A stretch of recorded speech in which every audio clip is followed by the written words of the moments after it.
Hey everyone, welcome back to my channel Seso Boy.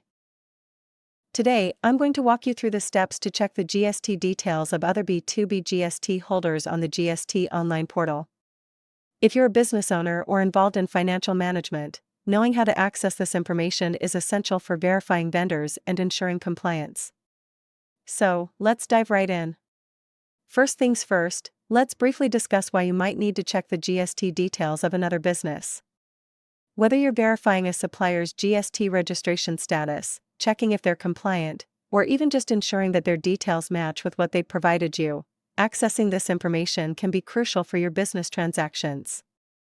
Alright, let's start by heading over to the official GST portal. Open your web browser and go to www.gst.gov.in.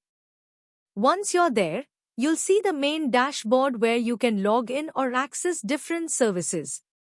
Now, to check the GST details of another B2B GST holder, you don't even need to log in.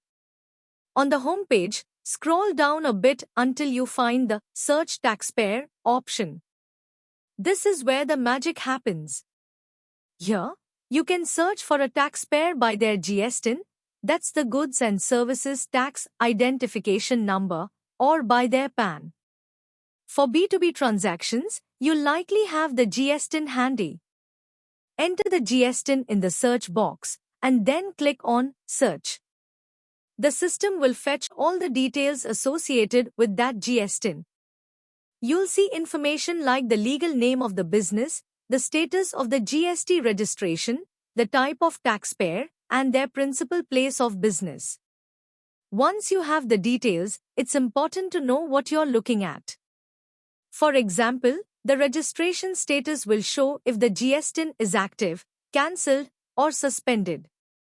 Always double-check these details before proceeding with any transactions. Before we wrap up, here are a few tips.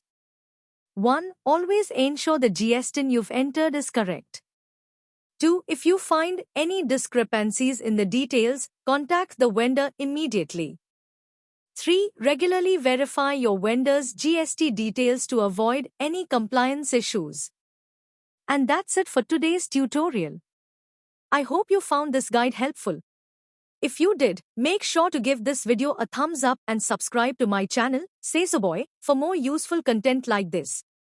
If you have any questions or video suggestions, drop them in the comments below.